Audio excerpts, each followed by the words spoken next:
Noong Huwebes, labang-apat ng Nobyembre, taong 2000, sa Divisoria Market, isang babae ang naglaho, kasama ang 40 milyong piso. Kinaumagahan ng araw na iyon, 10:00, nag-withdraw si Elena Reyes ng 40 milyong piso na cash mula sa bangko.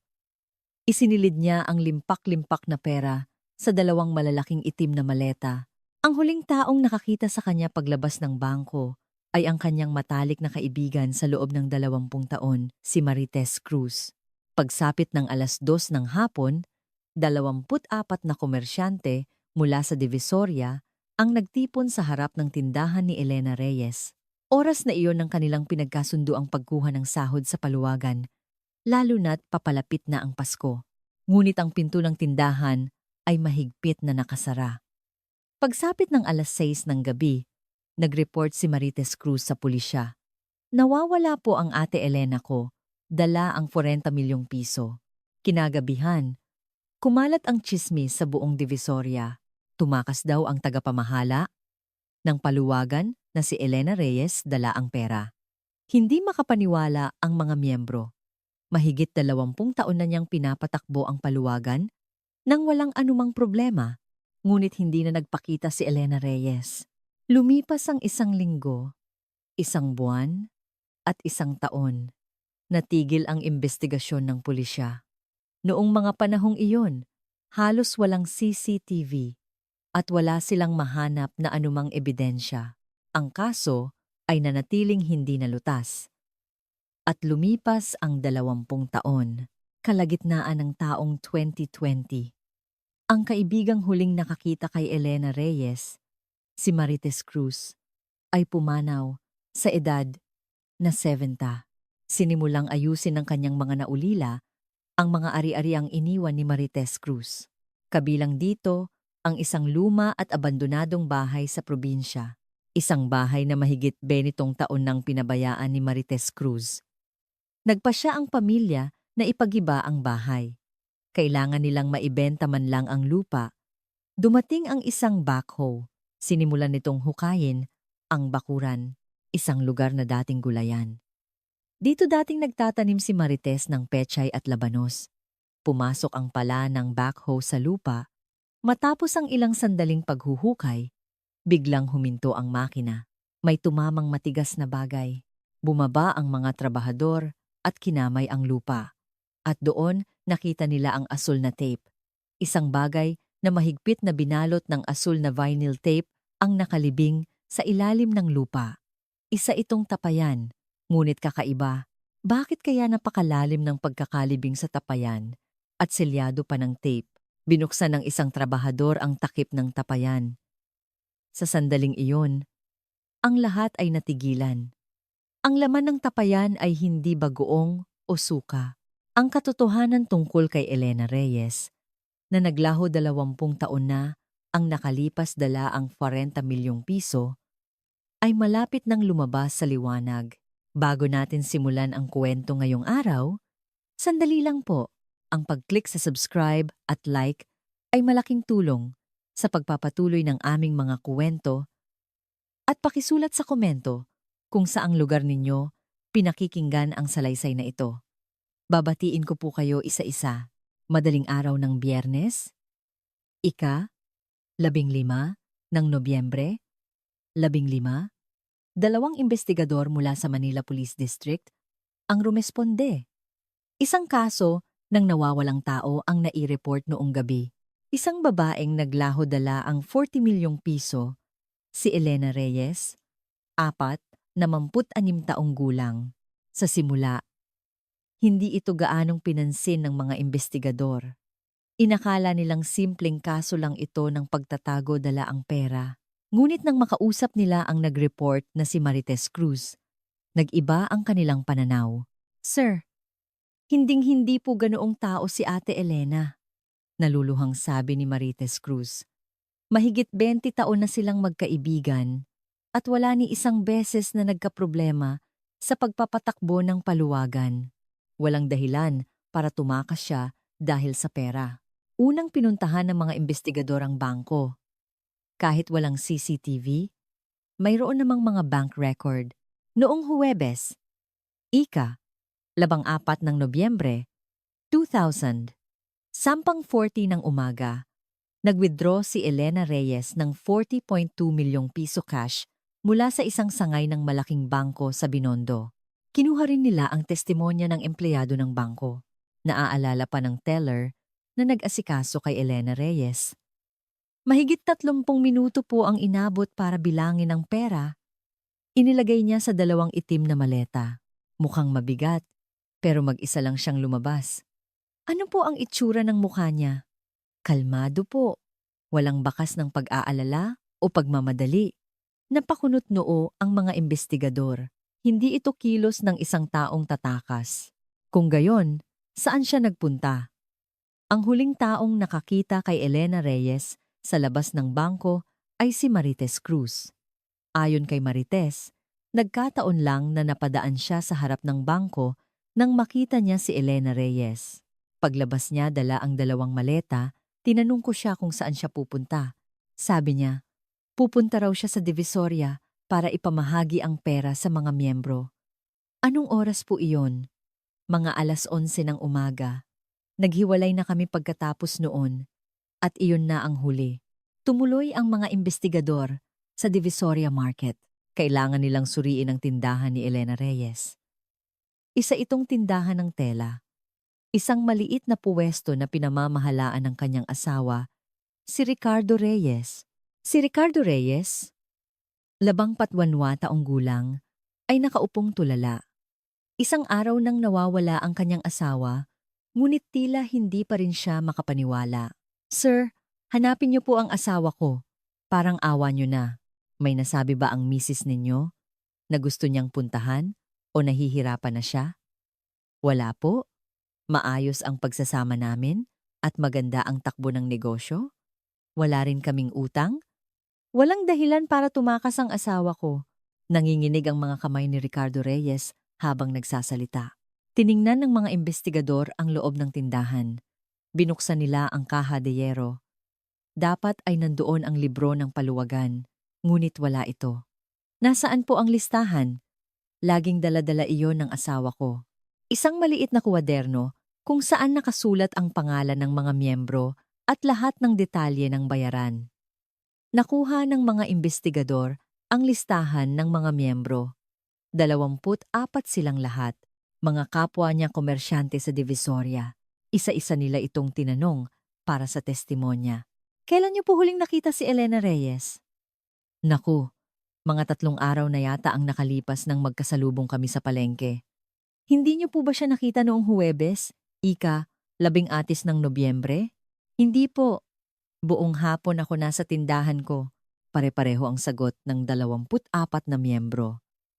Walang sino man ang nakakita kay Elena Reyes noong hapon ng ika-labangtata ng Nobyembre. Posible bang ang isang babaeng may dalang 40 milyong piso ay hindi nagpakita kahit saan sa palengke?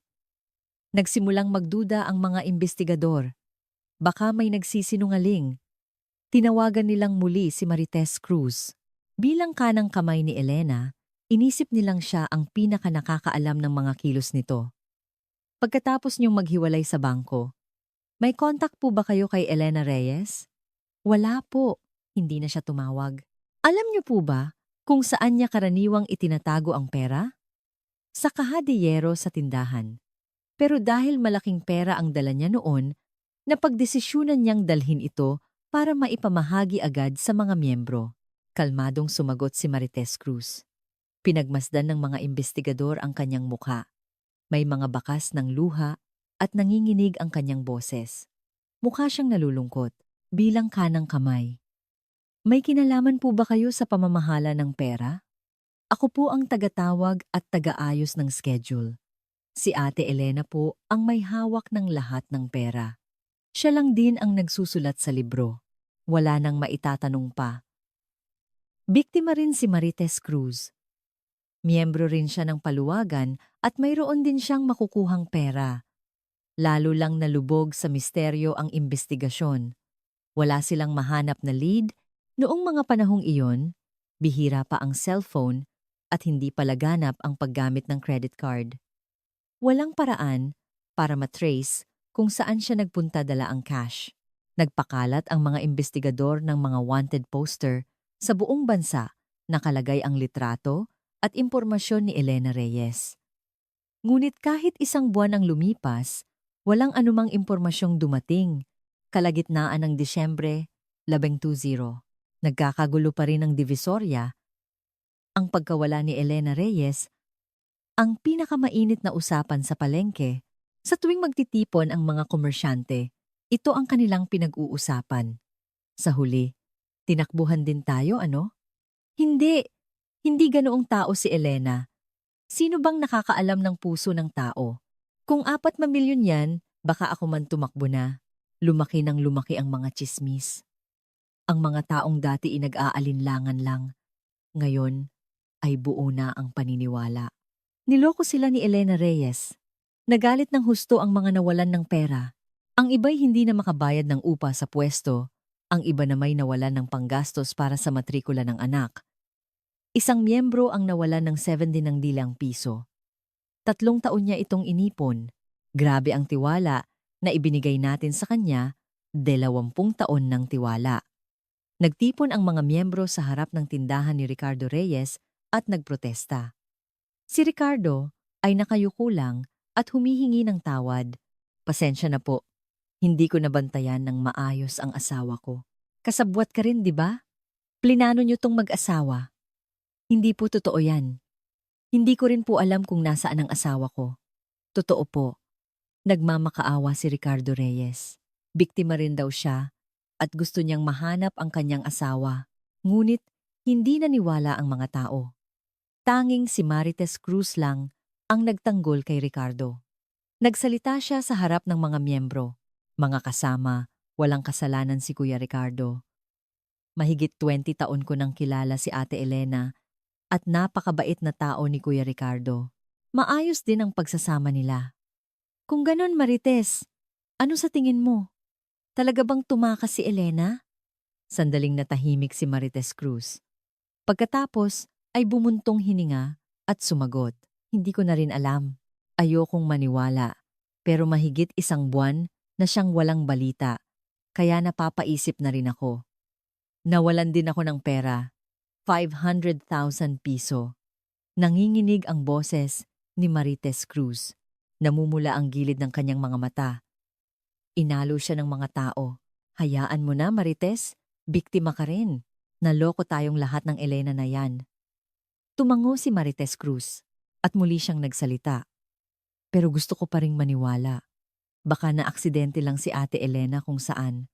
Mas mahalaga sa akin na ligtas siya kaysa sa pera. Nagpatuloy ang investigasyon ng pulisya, ngunit walang pag-usad. Hinalughog nila ang bahay ni Elena Reyes at pinuntahan ang mga kamag-anak. Ngunit walang sino man ang nakakaalam kung nasaan siya. Isang investigador ang nagtanong kay Ricardo Reyes, "Nasuri niyo na po ba ang mga bank account ng misis ninyo?" "Opo, tiningnan ko na lahat, pero walang anumang transaksyon.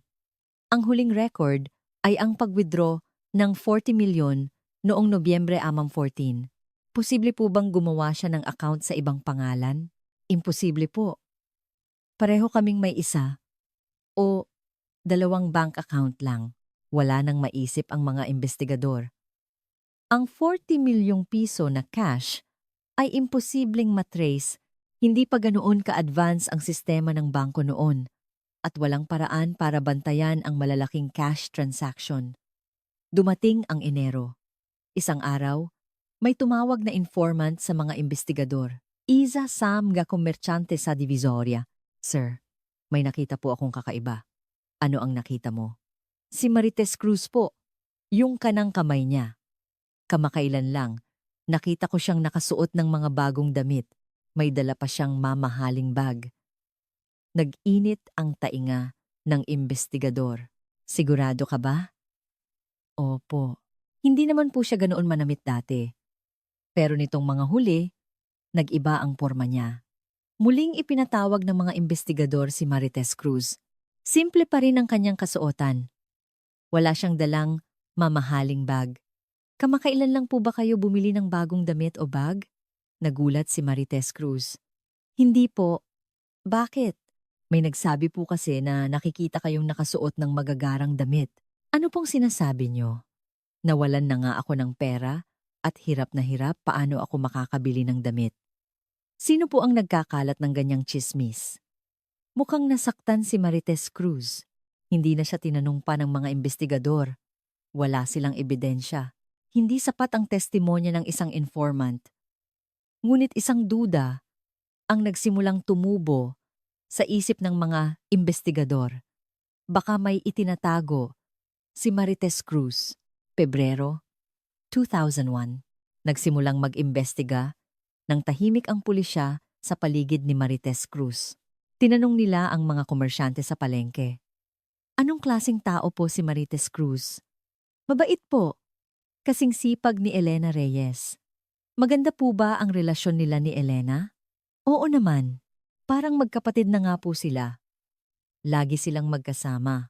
Napakunot-noo ang mga investigador. Natural lang na isipin na imposibleng magtaksil ang ganoon kalapit na kaibigan.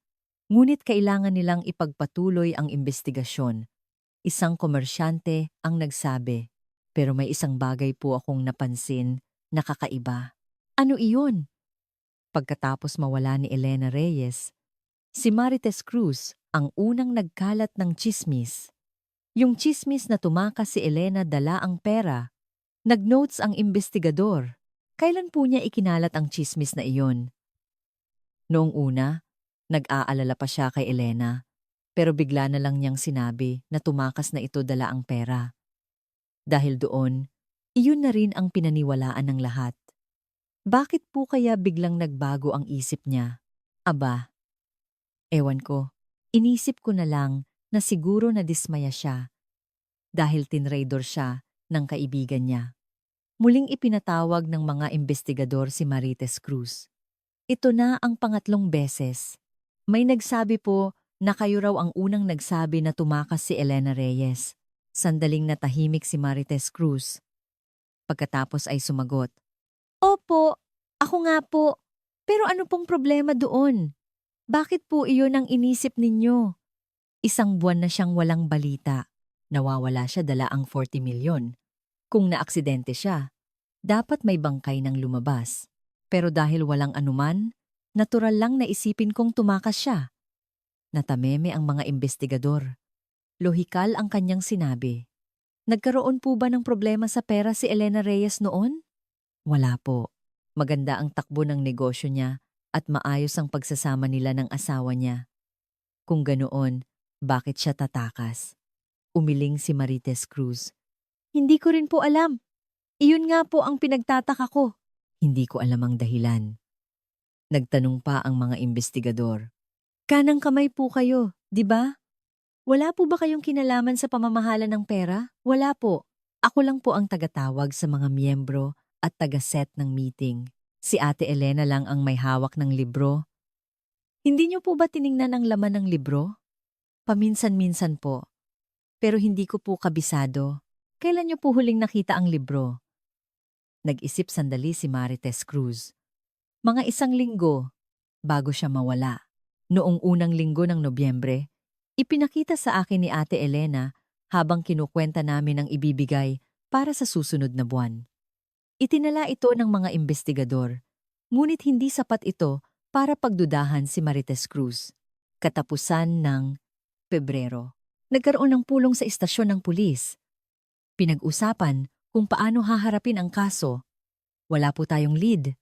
Kung magpapatuloy ito, magiging cold case lang. Hindi ba dapat natin itong imbestigahan pa? 40 milyong piso ang nakataya. Kahit gawin natin, wala tayong paraan. Walang CCTV, walang witness, walang ebidensya. Napabuntong hininga ang mga investigador.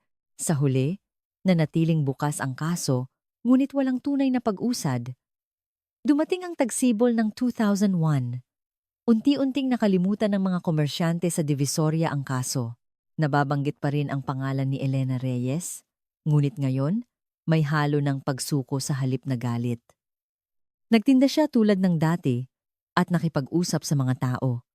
Kapag may magbabanggit kay Elena Reyes, mapapabuntong hininga siya at sasabihin, "Nasaan na kaya si ate? Buhay pa kaya siya?" Naawa ang mga tao kay Marites Cruz. Iniisip nilang siya ang taong tinraidor ng pinakamatalik na kaibigan. Nagsara naman ng tindahan si Ricardo Reyes. Hindi na niya kayang magtinda sa palengke. Matapos mawala ang kanyang asawa, nawalan siya ng mga customer at hindi niya matiis ang masasamang tingin ng mga tao. Umalis siya sa palengke. Opisyal na naging cold case ang kaso. 6 na buwan ang lumipas at hindi pa rin nagpakita si Elena Reyes at hindi rin nahanap ang 40 milyong piso. Inayos ng mga investigador ang file at isinulat ang huling tala. Biktima, Elena Reyes. Status, nawawala. Investigasyon, itinigil. Ngunit ang katotohanan ay hindi basta-basta na ilibing. Naghintay ito sa ilalim ng lupa sa loob ng 20 taon hanggang sa dumating ang araw na sisibol ang binhi ng katotohanan.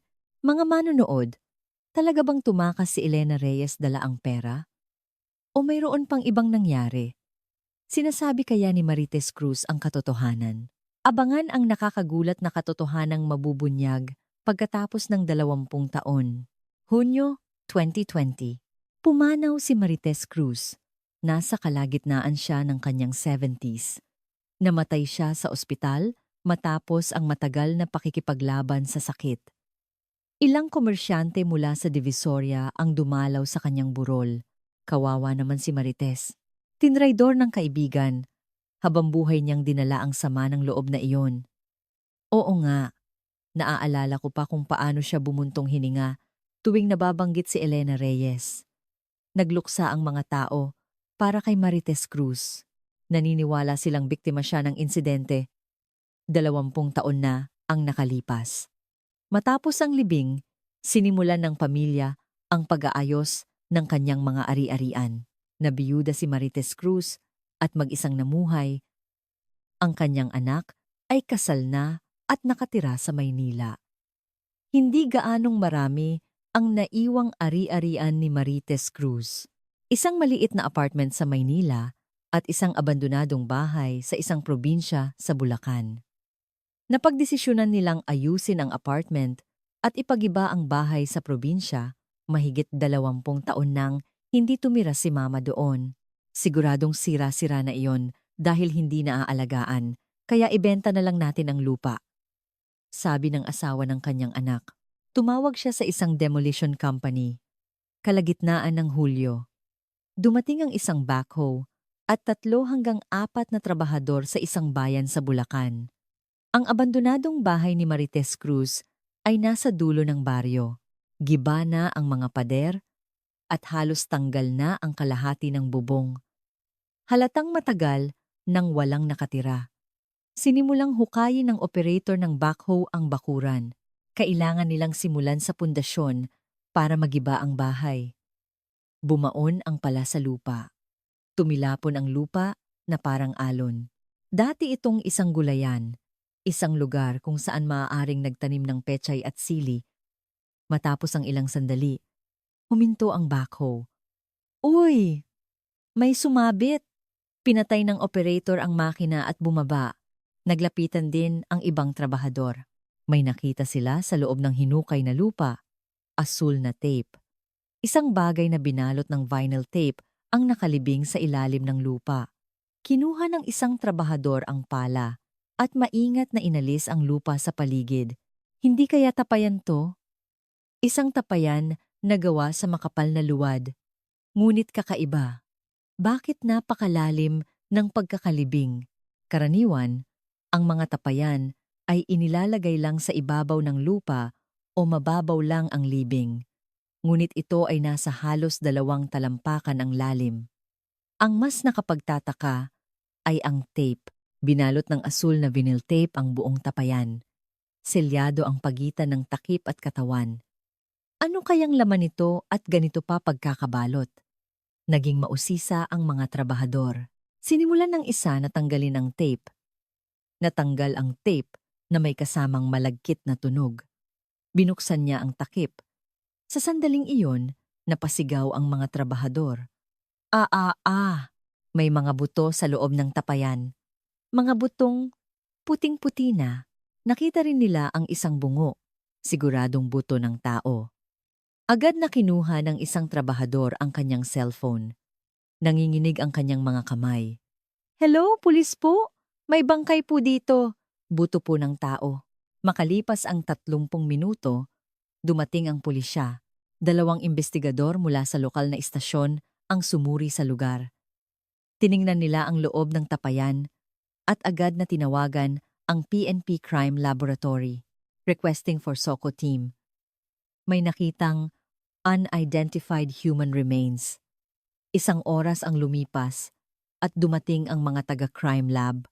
Maingat na inangat ng mga investigador na nakasuot ng puting protective suit ang tapayan. May isa pang bagay na nakabalot sa plastic. Kinuha ito ng isang investigador gamit ang kanyang kamay na may guwantes. Mukhang kuwaderno ito. Isang maliit na kuwaderno. Itim ang pabalat. Nakabalot ito sa maraming patong ng plastic. Bagamat 20 taon nang nakalibing, napanatili ang anyo nito dahil sa plastic. Dahan-dahang tinanggal ng investigador ang plastic. Binuklat niya ang kuwaderno. May mga sulat, mga tala na isinulat gamit ang ballpen. Sa bawat pahina, may mga pangalan at numero. Mukhang ledger ito. Ang petsa ay hanggang Nobyembre 2000. Tiningnan ng investigador ang kuwaderno. Sa huling pahina, may isang memo. Schedule ng pamamahagi ng sahod sa paluwagan. Nobyembre 14, 2 p.m. Nanigas ang mukha ng investigador. Hindi kaya. Mabilis siyang bumalik sa istasyon at hinalungkat ang mga lumang file. Mga record ng hindi nalutas na kaso noong taong 2000. Ang kaso ng pagkawala ng tagapamahala ng paluwagan sa Divisoria, biktima, Elena Reyes, 26 taong gulang noon. Nakadikit sa file ang litrato ni Elena Reyes. Tinitigan ng investigador ang litrato at bumulong. Huwag mong sabihing siya ito. Sa autopsy room ng crime lab, nakalagay ang mga buto sa isang malamig na mesang metal. Sinuri ng forensic pathologist ang bawat buto. Ang kasarian ay babae. Ang edad sa oras ng pagkamatay ay tinatayang nasa mid to late 40s. Maaari po bang malaman ang sanhi ng pagkamatay? May marka ng paglubog sa bungo. Mukhang tinamaan ng isang matigas na bagay. Malakas ang pagkakapalo sa likod ng ulo. Itinala ito ng investigador. Ibig sabihin, mataas ang posibilidad na pinatay siya? Opo. Sa ganitong klase ng pinsala, malamang na agad siyang namatay. Sinimulan ang DNA testing. Sinuri ang sample na kinuha mula sa buto. Bagamat 20 taon na ang lumipas, nakuha pa rin ang DNA. Hinanap ng pulisya ang asawa ni Elena Reyes, si Ricardo Reyes. Ngayon ay mag-isa siyang naninirahan sa isang lungsod sa Laguna. Hindi siya muling nag-asawa matapos ang insidente. Kayo po ba si Ricardo Reyes? Mula po kami sa Manila Police District. Maaari po ba namin kayong makausap sandali? Nasa huling bahagi na ng kanyang 60s si Ricardo Reyes. Halos puti na ang kanyang buhok at medyo hukot na. Ano po iyon? Tungkol po ito sa asawa ninyong si Elena Reyes. Kailangan po namin ng DNA sample para sa paghahambing. Namutla ang mukha ni Ricardo Reyes. Nahanap niyo na po ba ang asawa ko? Tumango ang investigador. Hindi pa po tiyak, pero may natagpo ang mga buto. Kailangan po ng kumpirmasyon ng pagkakakilanlan. Pumirma si Ricardo Reyes sa consent form gamit ang nanginginig na kamay, kinuha ang kanyang dugo. Lumabas ang resulta makalipas ang 3 araw. 99.9% DNA match. Ang pagkakakilanlan ng mga buto ay kay Elena Reyes. Nagpatawag ng emergency meeting ang mga investigador. Ang 20 taong cold case ay naging isang murder case, saan nga ulit natagpuan ang mga buto. Sa isang probinsya, sa Bulacan, sa bakuran ng abandonadong bahay na pag-aari ni Marites Cruz. Si Marites Cruz, yung kanang kamay niya, Opo, pero pumanaw na po siya 1 buwan na ang nakalipas. Natahimik ang mga investigador. Ang taong itinuturing nilang suspek ay patay na. Nasuri niyo na ba ang pamilya ni Marites Cruz? May isa po siyang anak na babae at may asawa siya. Pero sa record, 10 taon na siyang namatay. Muling sinuri ng isang investigador ang record. Sandali. Mali yata ang record dito. Ang asawa ni Marites Cruz, si Nestor Cruz, 28 taong gulang, hindi namatay. Na-diagnose siya ng demensya, 10 taon na ang nakalipas at ipinasok sa isang pasilidad. Buhay pa siya hanggang ngayon. Naging matalas ang tingin ng mga investigador. Kailangan nating hanapin ang taong iyon. Ngayon din, kinabukasan, 3 investigador ang nagpunta sa isang home for the aged.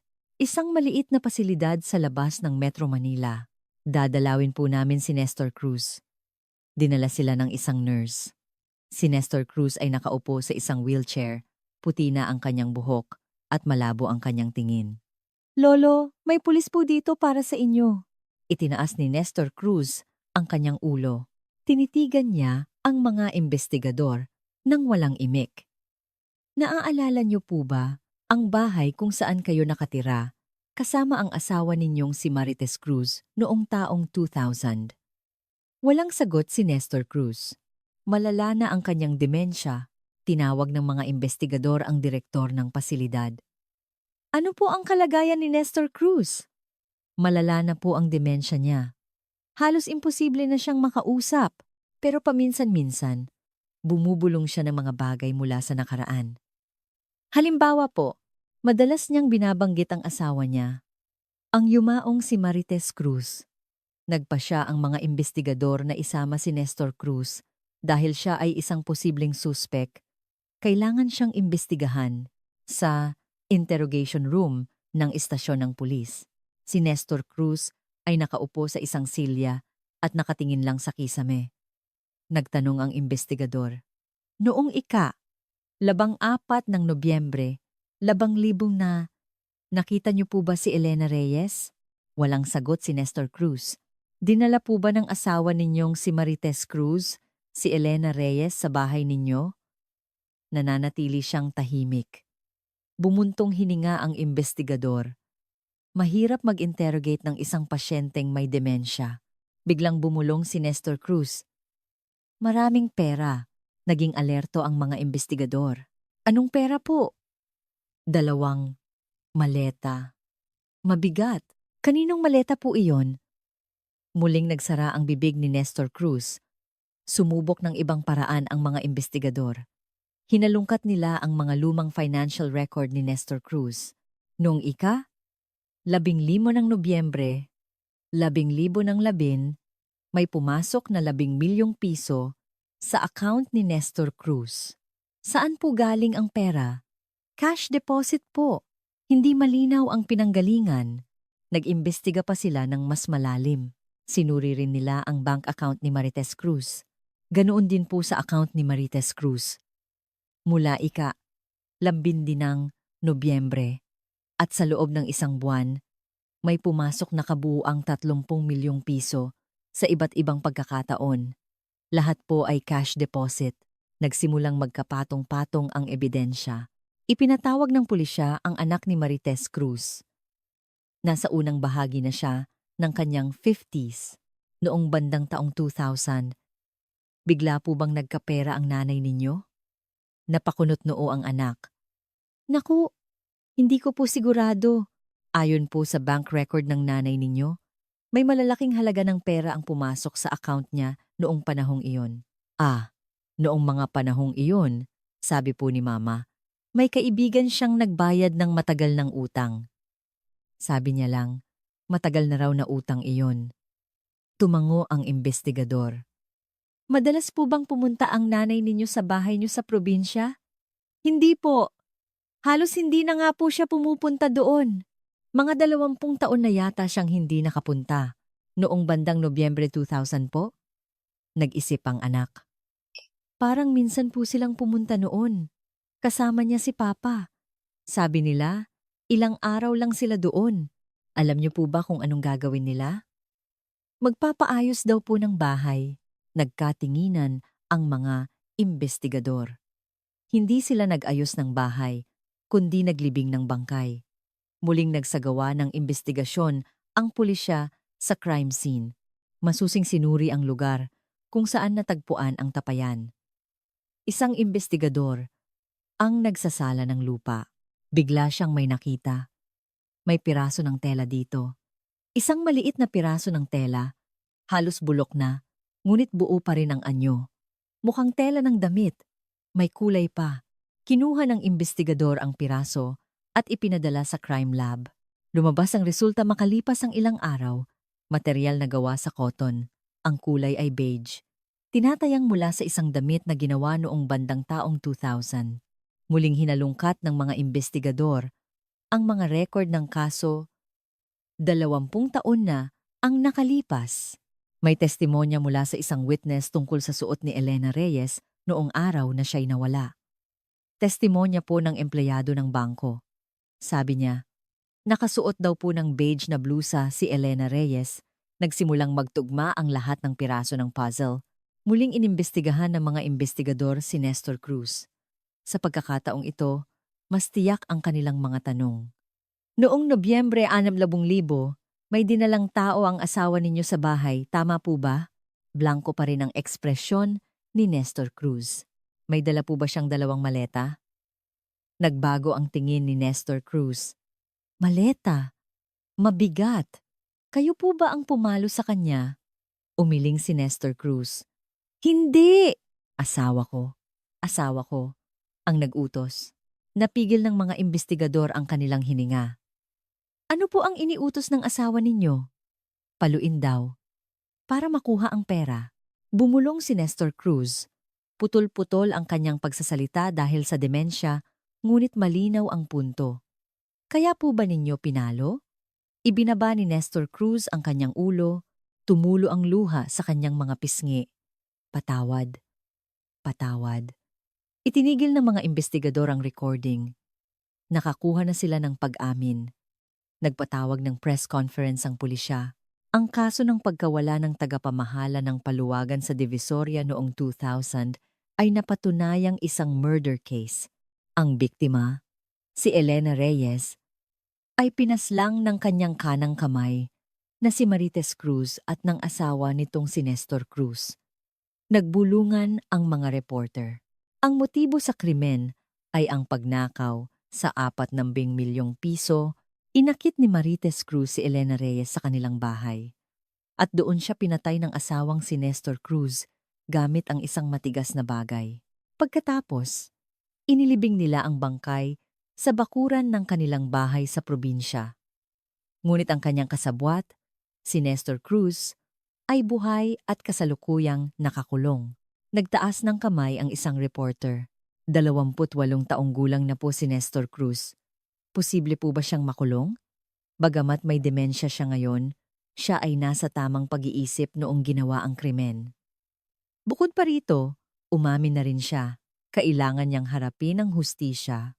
Nagulat ang mga komersyante sa Divisoria nang mapanood ang balita. Si Marites ang may gawa? Hindi ka pani-paniwala. 20 taon niya tayong niloko. Nagpanggap pa siyang biktima. Kawawa naman si Elena. Inosente pala siya. Nagkamali tayo ng akala. Nagtayo ng isang maliit na memorial ang mga komersyante para kay Elena Reyes. Naglagay sila ng maliit na altar sa harap ng dati niyang tindahan. Nag-alay sila ng mga bulaklak at insenso para sa kanyang kaluluwa. Napaupo sa sahig si Ricardo Reyes nang mapanood ang balita. Kung buhay ka lang sana. 20 taon. Humagulgol siya. Naalala niya ang 20 taon na puno ng galit sa kanyang asawa sa pag-aakalang tumakas ito. Nakatingin pa rin siya sa pader na may blankong ekspresyon. Malabo niyang naaalala ang araw. 20 taon na ang nakalipas. Nang sinunod niya ang utos ng kanyang asawa at ipinalo ang isang tubong bakal, mga manonood, ang pinakamalapit na kaibigan ang naging pinakamalupit na mamamatay tao. Bakit pinatay ni Marites Cruz ang kanyang 20 taong kaibigan? At paano niya ito naitago ng perpekto sa loob ng 20 taon? Agosto 2020. Sinampahan ng kaso ng prosekusyon si Nestor Cruz. Ang mga kaso ay murder, illegal disposal of a corpse, at robbery with homicide. Ngunit may isang problema. Ang akusado ay may demensya. Tiyak na gagamitin nila ang depensa ng diminished capacity. Nag-isip ng malalim ang mga piskal. Bagamat nasa tamang pag-iisip siya noong ginawa ang krimen, mahirap isulong ang kaso dahil sa kanyang kasalukuyang kalagayan. Kailangan muna siyang sumailalim sa psychiatric evaluation. Inilipat si Nestor Cruz sa isang psychiatric hospital. Isang buwan siyang sinuri. Lumabas ang resulta. Diagnosis: severe dementia. Ngunit may mga bahagi ng kanyang nakaraang alaala na nananatili. Maaaring ituloy ang paglilitis, ngunit may limitasyon sa komunikasyon. Nangalap pa ng ebidensya ang prosekusyon. Hindi sapat ang pag-amin ni Nestor Cruz. Sinuri ng masusi ng crime lab ang tapayan. May nakita silang maliliit na bakas sa loob nito. May reaksyon ng dugo. Kahit 20 taon na, positibo pa rin sa luminol test. Maari pa bang makuha ang DNA? Kahit kaunti. Posible po. Ang resulta ng DNA test ay tumugma sa blood type ni Elena Reyes. Dugo ito na kumalat noong inilagay ang bangkay sa loob ng tapayan. Hinalughog din ng prosekusyon ang bahay ni Marites Cruz, ang apartment sa Maynila na naipamana na sa kanyang anak. Suriin ninyo ang lahat ng lumang gamit. Hinalungkat ng mga investigador ang bodega. Puno ito ng mga maalikabok na kahon. Sa isang kahon, may nakitang lumang passbook, nakapangalan kay Marites Cruz. Tingnan ninyo ito. Mga transaksyon mula 2000 hanggang 2005. May mga regular na deposito sa passbook, 10 milyong piso sa bawat pagkakataon. Magkano po ang kabuuan? 9? 5 milyong piso po, halos 100 milyon. Halos katumbas ng perang dala ni Elena Reyes. Muling ipinatawag ng prosecution ang anak ni Marites Cruz. Nagbago po ba ang pamumuhay ng nanay ninyo pagkatapos ng taong 25? Napakunot noo ang anak. Wala naman po akong napansin na kakaiba. Bumili po ba siya ng bahay o gumastos ng malaking pera? Noong mga 2003, bumili po siya ng apartment. Cash po. Noon po, nagtaka ako. Hindi naman po kami ganoon kayaman. Ano po ang sinabi ng nanay ninyo? Sabi niya, galing daw po sa ipon niya sa paluwagan kasama ang mga kaibigan. Marami raw siyang naipon. Tumango ang piskal. Ginamit ni Marites Cruz ang ninakaw na pera para mabuhay ng marangya sa loob ng 20 taon. Sinimulan ng prosekusyon ang crime reconstruction. Kailangan nilang malaman kung ano talaga ang nangyari noong ika-14 ng Nobyembre, 10,000. Muling inimbestigahan si Nestor Cruz. Sa pagkakataong ito, may kasamang psychologist, 14, para makuha ang pinakamaraming alaala mula sa isang pasyenteng may demensya. Naaalala niyo po ba ang ika-14 ng Nobyembre, 10,000? Nakatingin si Nestor Cruz sa kisame. Dahan-dahang nagsalita ang psychologist. Ano po ang ginawa ninyo noong umagang iyon? Nasa bahay lang ako. Saan po nagpunta ang asawa ninyo? Sa palengke. Kailan po siya bumalik?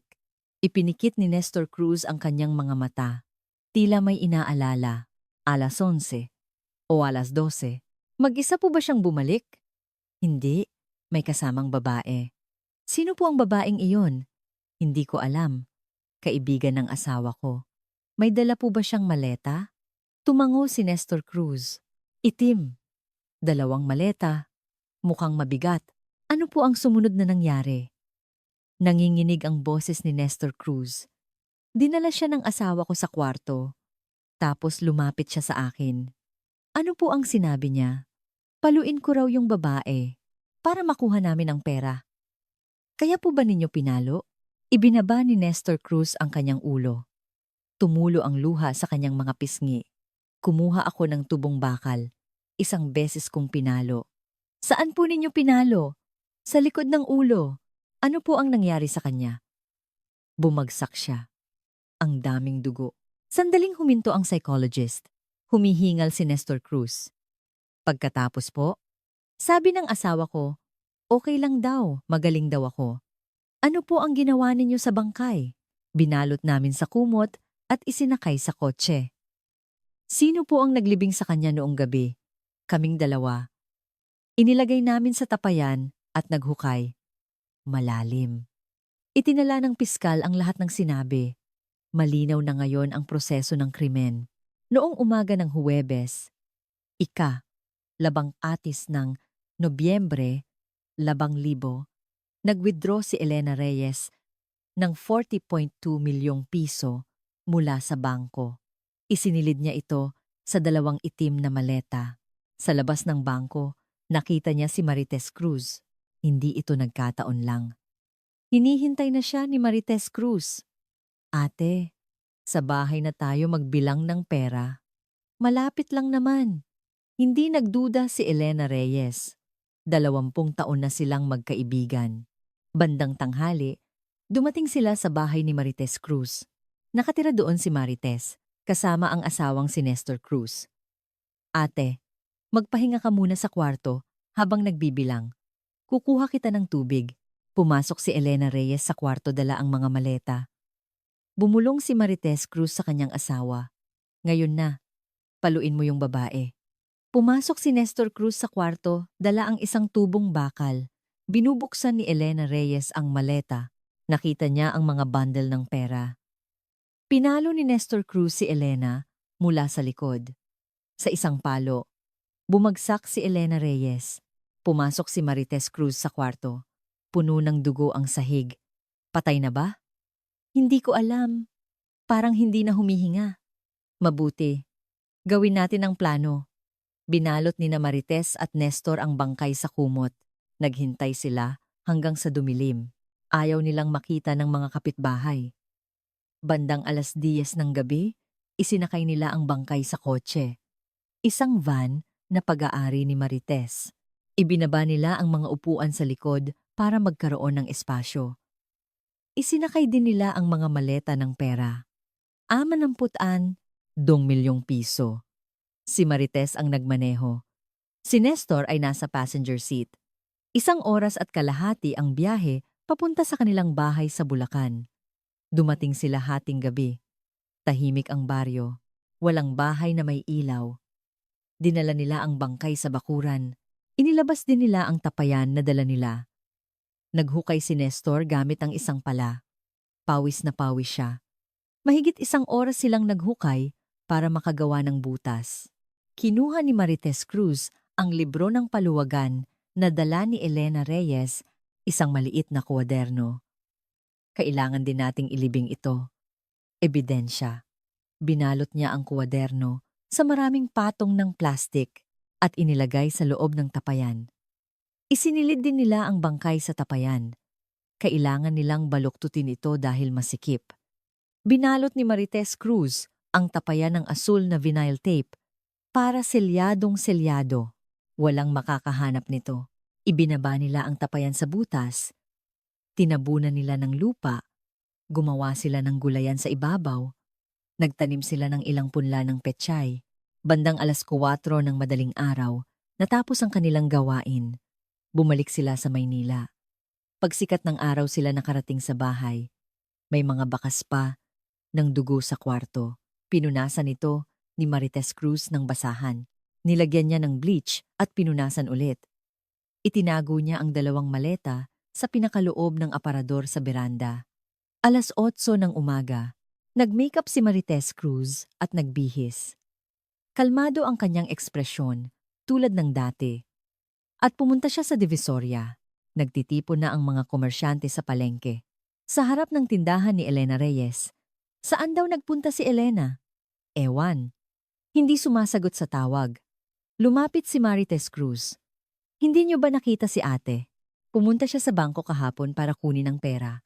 Hindi mo rin ba alam, Marites? Hindi po. Pagkatapos naming maghiwalay sa bangko, wala na akong balita sa kanya. Nagpakita ng pag-aalala si Marites Cruz. Isang perpektong pag-arte. Pagsapit ng hapon, nag-report si Marites Cruz sa pulisya. Nawawala po ang ate ko. Dala ang 40 milyong piso. Pakiusap, hanapin niyo po siya. Nanginginig ang kanyang boses at may luha sa kanyang mga mata. Rumesponde ang pulisya at nagsimula ang investigasyon. Makalipas ang 2 araw, nagsimulang magkalat ng tsismis si Marites Cruz. Hindi kaya tumakas si Ate Elena, dala ang pera? Noong una, maingat niyang sinabi. Sa 1 o 2 tao lang. Naku, imposible. Hindi ganoong tao si Elena. Gusto ko ring maniwala, pero 3 araw na siyang walang balita. Mabilis na kumalat ang tsismis. Ayon sa plano ni Marites Cruz. Pagkalipas ng 1 linggo, iyon na ang pinaniniwalaan ng buong palengke. Tumakas si Elena dala ang pera. Oo nga, baka 20 taon niya itong pinlano. Ginanap ni Marites Cruz ng perpekto ang papel ng biktima.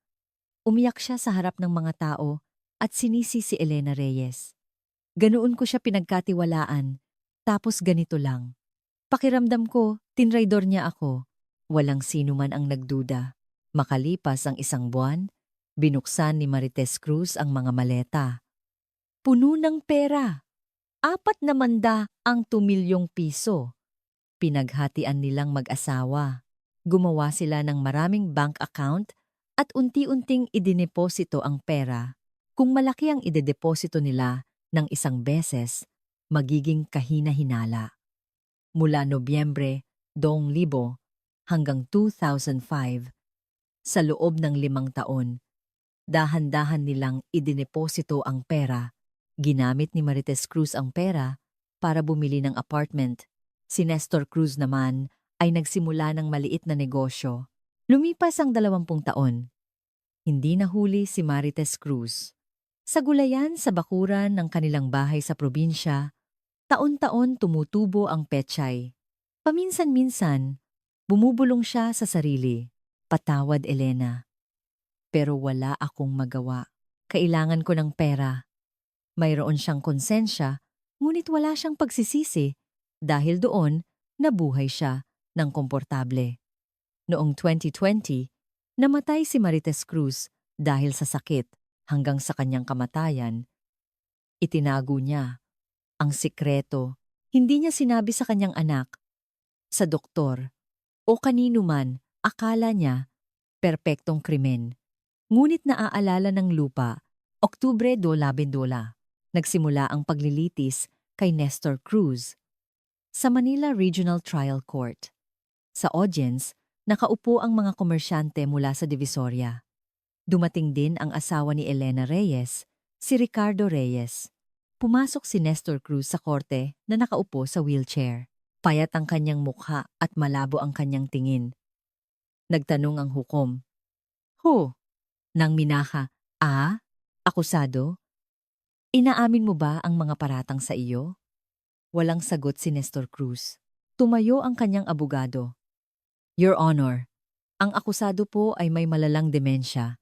Hinihiling po namin ang pagpapagaan ng sentensya dahil sa kanyang kalagayan. Tumutol ang piskal. Nasa tamang pag-iisip po siya noong ginawa ang krimen. Bukod pa rito, 20 taon siyang nakinabang sa krimen. Dapat siyang managot. Tumagal ng 3 buwan ang paglilitis.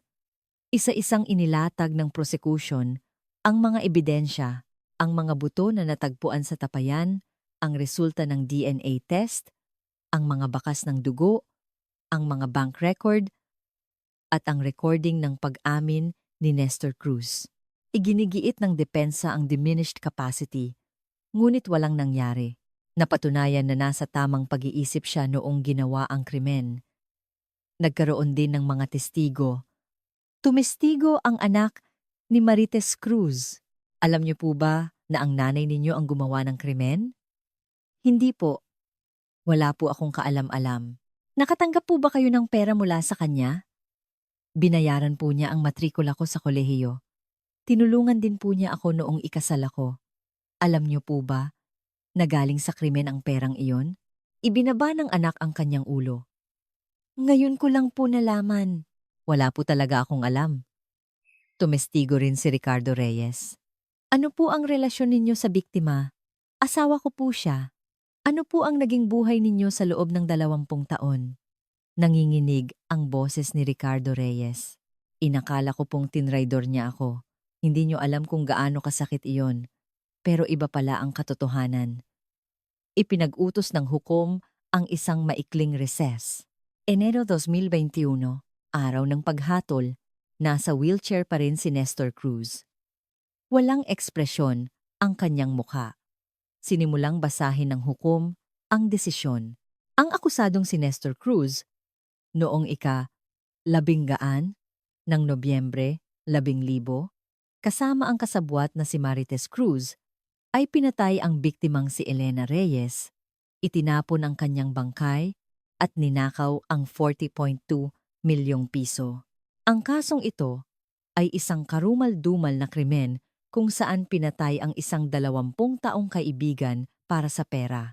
Pagkatapos ng krimen, 20 taon na namuhay ng komportable ang akusado gamit ang pera mula sa krimen at hindi nagpakita ng anumang pagsisisi. Subalit, isinasaalang-alang ang edad at kasalukuyang kalagayan ng kalusugan ng akusado. Itinaas ng hukom ang kanyang boses. Ang akusadong si Nestor Cruz ay hinahatulan ng pagkabilanggo ng 20 taon. Nagkaroon ng bulungan sa audience. 20 taon? Masyadong maikli. 78 taong gulang na siya. Matatapos pa kaya niya ang sentensya sa kulungan? Tumayo ang piskal. Your Honor, ang kasong ito ay sakop ng Republic Act Num.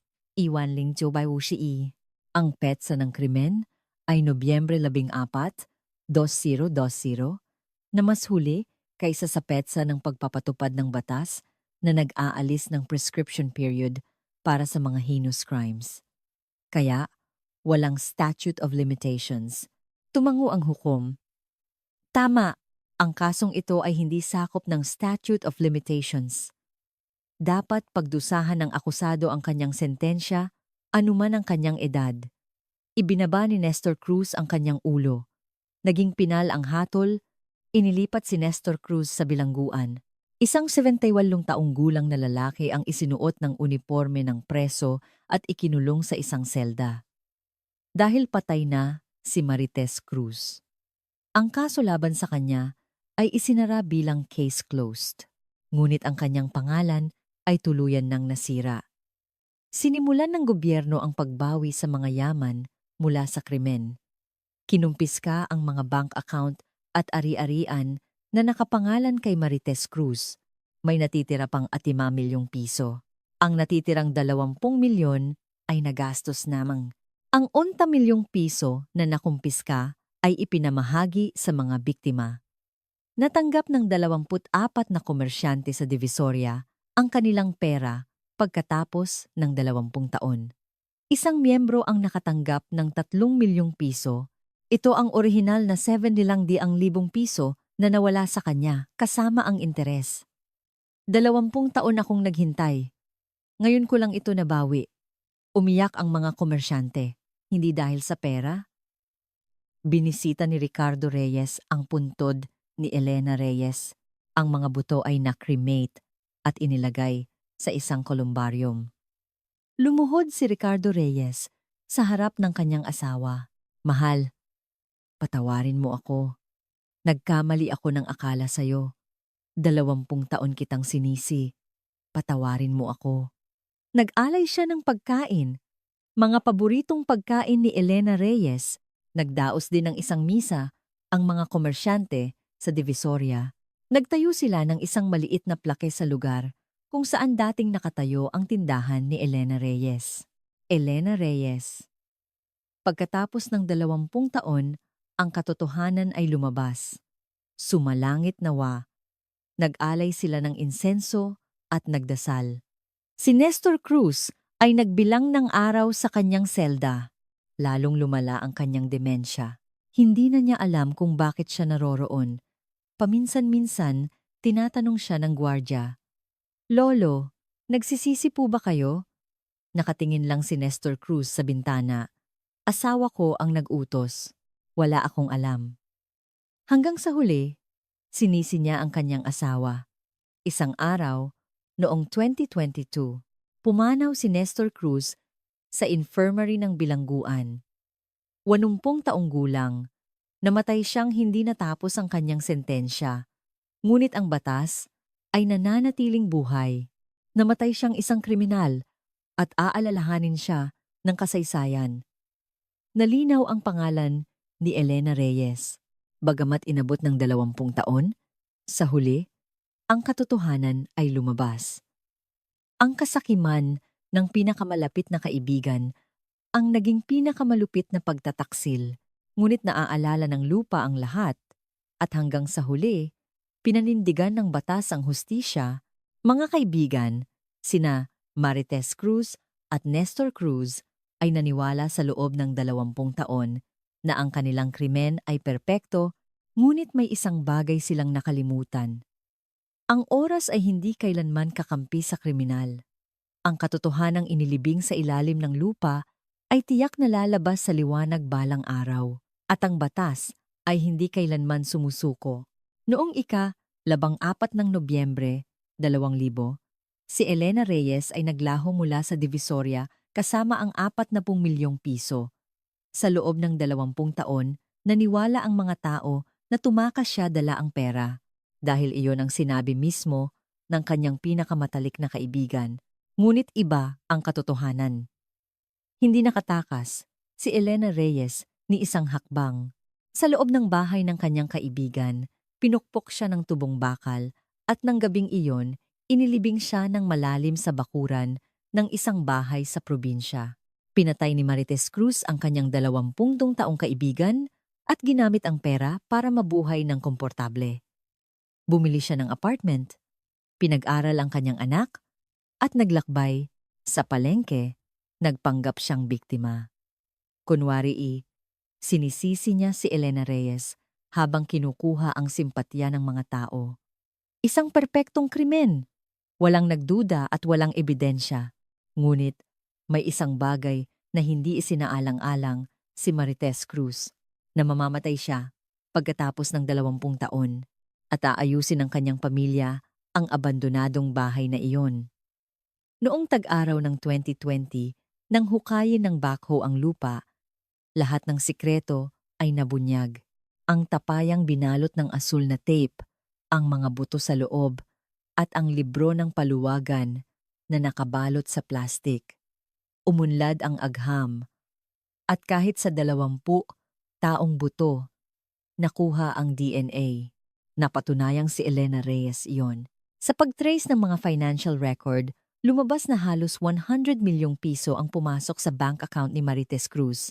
Si Nestor Cruz ay may demensya at nasa isang home for the aged, ngunit hindi siya pinalampas ng batas. Nasa tamang pag-iisip siya noong ginawa ang krimen at 20 taon siyang nakinabang dito. Dahil sa batas, walang statute of limitations.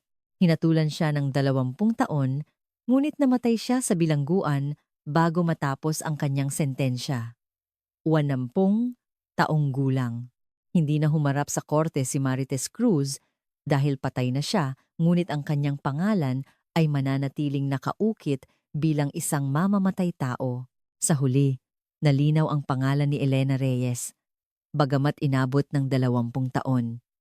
Ang kanyang asawa, si Ricardo Reyes, ay nabuhay sa loob ng 20 taon na sinisisi ang kanyang asawa, isang taksil na iniwan siya para sa pera. Ngunit nang malaman niya ang katotohanan, gumuho ang kanyang mundo.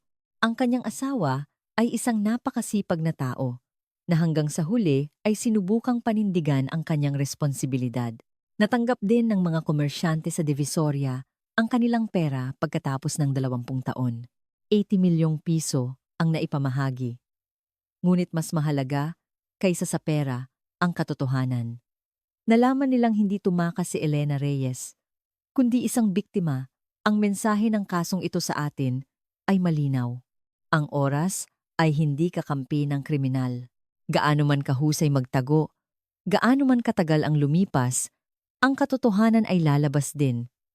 Naaalala ng lupa, naiiwan ng ebidensya, at ibinubunyag ng agham, at ang batas ay hindi kailanman sumusuko.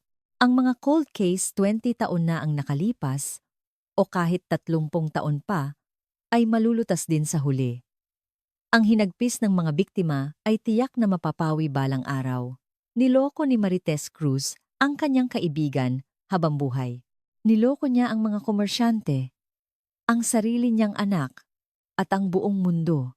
Ngunit hindi niya maloloko ang kanyang sarili. Gabi-gabi, tiyak na nakikita niya ang mukha ni Elena Reyes. Nabuhay ba siya ng payapa? Sa panlabas, maaaring oo, ngunit sa kaibuturan ng kanyang puso, mayroon siyang takot. Ang takot na balang araw ay mahuhuli siya. Sa huli, ang takot na iyon ay naging totoo. Bagamat pagkatapos na siyang mamatay. Mga kaibigan, nagtitiwala ba kayo sa pinakamalapit ninyong tao? Nagtiwala si Elena Reyes sa kanyang 20 taong kaibigan. Hindi siya nagduda ni minsan, kaya sumama siya sa bahay ni Marites Cruz. At iyon na ang kanyang huli. Sa paligid natin, may mga taong tulad ni Elena Reyes, masisipag at responsable. Tahimik na ginagawa ang kanilang trabaho, nagmamalasakit sa iba, at tumutupad sa pangako. Hindi dapat sila maging biktima ng walang katarungan, at hindi tayo dapat basta-basta humusga. Nang mawala si Elena Reyes, agad na hinusgahan siya ng mga tao. Tumakas daw dala ang pera. Walang ebidensya, walang kumpirmasyon. Gaano kaya kasakit ang mga salitang iyon para kay Ricardo Reyes? Gaano kaya nito pinahirapan ang pamilya ni Elena Reyes? Ang katotohanan ay laging komplikado. Hindi lahat ng nakikita sa panlabas ay totoo. Habang pinakikinggan ninyo ang kuwentong ito, ano ang pumasok sa inyong isip? Nakaramdam ba kayo ng galit? Kina Marites Cruz at Nestor Cruz? Nakaramdam ba kayo ng awa? Kina Elena Reyes at Ricardo Reyes? O nakaramdam ba kayo ng ginhawa? Dahil sa huli, nakamit ang hustisya. Ibahagi ang inyong mga saloobin sa komento. At mayroon ba kayong kakilala na nakaranas ng katulad na pangyayari? Isang matagal nang hindi nalutas na kaso o isang taong dumanas ng kawalang katarungan? Ibahagi rin ang mga kuwentong iyon sa komento. Magkaisa tayong makiramay at magbigay ng suporta. Maraming salamat sa panonood ng video hanggang sa dulo. Ang inyong pag-subscribe at pag-like ay malaking tulong sa paggawa ng mas magagandang kwento. Kung hindi pa kayo nakasubscribe, paki-click ang subscribe button ngayon. At sabihin din sa komento kung saang lugar ninyo pinapanood ang video na ito. Nasa Maynila ba kayo? Sa Cebu? Sa Davao? O nasa ibang bansa? Babatiin ko kayo isa-isa. Abangan ang susunod na kwento. Ang mga katotohanang hindi ninyo alam, ang mga kuwentong itinago ng mundo, ay patuloy naming ibabahagi sa inyo. Mag-ingat po kayo at magbigay ng isang mabuting salita sa mga tao sa inyong paligid. Dahil lahat tayo ay nabubuhay na nagtitiwala at umaasa sa isa't isa. Hanggang sa susunod na kwento, maraming salamat.